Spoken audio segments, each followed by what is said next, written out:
এর মর্যাদা তিনি নিশ্চয়ই সরকারের সঙ্গে পরামর্শ করে চলবেন, তার চেয়ারের মর্যাদা, তার সম্মানের মর্যাদা আমরা অক্ষরে অক্ষরে পালন করব, কারণ তিনি এই হাউসের কাস্টোডিয়ান।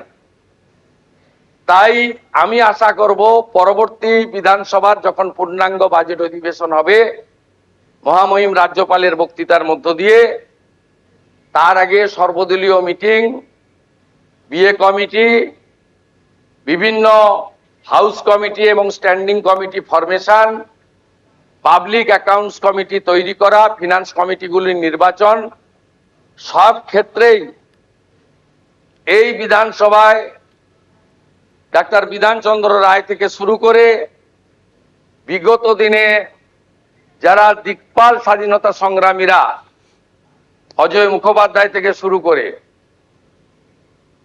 তারা যেভাবে এই বিধানসভাকে চালিয়েছেন, যে পরম্পরা ছিল এই পরম্পরা আমাদের চলবে। এই বিধানসভায় সংস্কারেরও দরকার রয়েছে। ইলেকট্রনিক্স ভোটিং মেশিন এখনো শুনলে আপনাদের খুবই পরিতাপের বিষয়, আমাদের কাগজে লিখে দিতে হয়। শুধু তাই নয়, মাননীয় অধ্যক্ষের নেতৃত্বে রাজ্য সরকারের সর্বোচ্চ আধিকারিকরাও আজকে এসেছেন এই ঐতিহাসিক ক্ষণের সাক্ষী থাকার জন্য। আমাদের ডিলিমিটেশন ইত্যাদি হয়ে যাওয়ার পরে বিধানসভার আসন সংখ্যাও হয়তো বাড়তে পারে। তাই ভবিষ্যৎ পরিকল্পনায় নতুন বিধানসভা ভবনের প্রয়াসও অধ্যক্ষের নেতৃত্বে রাজ্য সরকারের সহযোগিতায় আমরা আগামী দিনে করব ইত্যাদি আমি আশা প্রকাশ করে বিরোধীদের আশ্বস্ত করতে চাই যে সংবিধানের পরিভাষা বিধানসভা সংসদীয় গণতন্ত্রে house belongs to opposition, final decision অধ্যক্ষ নেবেন, কিন্তু আলোচনায় অংশগ্রহণের ক্ষেত্রে, সময় বরাদ্দর ক্ষেত্রে সরকারের ভূমিকা, সরকারি দলের ভূমিকা আমি পরিষ্কার করতে চাই। সংখ্যায় আপনারা অনেক কম হলেও আমরা 50-50 যে ভাগ আছে সেটা থেকে সরে যাব না।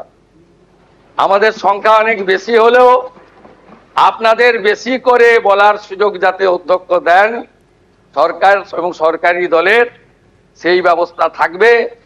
আমি মুখ্যমন্ত্রী হিসেবে মাননীয় বিধায়কদের কোন দল থেকে জিতেছেন বড় কথা নয়, মন্ত্রীদের সঙ্গে মিট করবেন, যদি না আপনাদের দলের আপত্তি না থাকে।